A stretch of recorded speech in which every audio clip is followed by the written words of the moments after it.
কেমন আছো সবাই? তোমরা আশা করি খুব ভালো আছো। আজকে তোমাদেরকে দেখাবো আমরা কিভাবে পাওয়ার বাটন চাপ না দিয়ে খুব দ্রুত আমাদের এই যে ওয়ালপেপার চালু করতে পারি, সেটা আজকে আমাদের দেখাবো। কারণ পাওয়ার বাটনটা এমন একটা গুরুত্বপূর্ণ বিষয় যেটা একবার নষ্ট হয়ে গেলে আর সেটটা ব্যবহার করে আমরা মজা পাবো না। আজকে চলো দেখি তাহলে কি করতে হবে আমাদেরকে।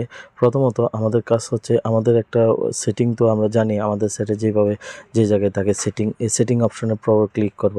সেটিংয়ে ক্লিক করার পরবর্তীতে আমরা এখানের মধ্যে অনেক জায়গায় অ্যাসেসিবিলিটি থাকে, অনেক জায়গায় আবার home screen and lock screen থাকে। হোম স্ক্রিন অ্যান্ড লক স্ক্রিনে আমরা চাপ দিব।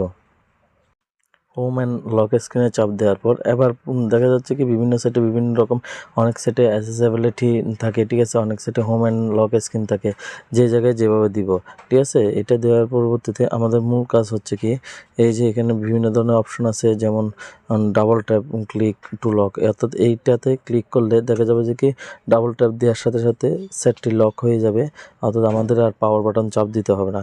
এর পরবর্তীতে আমরা যদি একটু উপরে উঠি, যেমন এখানে রাইজ টু এ ওয়াক, ঠিক আছে, অর্থাৎ এই যে আবার আমরা যদি ডাবল ট্যাপ দিই তাহলে এটা অটোমেটিকলি জেগে উঠবে, ঠিক আছে। এবং double tap to walk of or turn off screen, এটা দিলেও মানে সেটটি আবার জেগে উঠবে, ঠিক আছে, অফ অন হবে আর কি।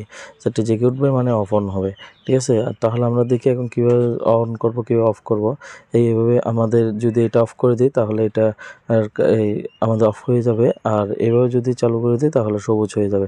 সবুজ মনে রাখতে হবে আমাদের 3টা সেটিং চালু করতে হবে। ডাবল ট্যাপ টু লক এই অপশানটা, এটা চালু করে দিব। তোমাদের সেটের এইভাবে থাকবে, আমরা জাস্ট এইটা ক্লিক করলে সবুজ হয়ে যাবে। আর একটা হচ্ছে rise to walk, rise to ওয়াকটা দিব, যাতে এটা অফ অন করে দিলে সবুজ হয়ে যাবে। এটাও ঠিক একইভাবে অন করে দেবে, সবুজ হয়ে যাবে। তাহলে আমরা এভাবে যদি ব্যবহার করে দেখা যাবে যে আমাদের সেটের আর কোনো কিছু লক অফ পাওয়ার বাটন ব্যবহার করার প্রয়োজন পড়বে না, অর্থাৎ আমাদের পাওয়ার গুরুত্বপূর্ণ এই পাওয়ার বাটনটি সুরক্ষিত থেকে যাবে। ধন্যবাদ সবাইকে।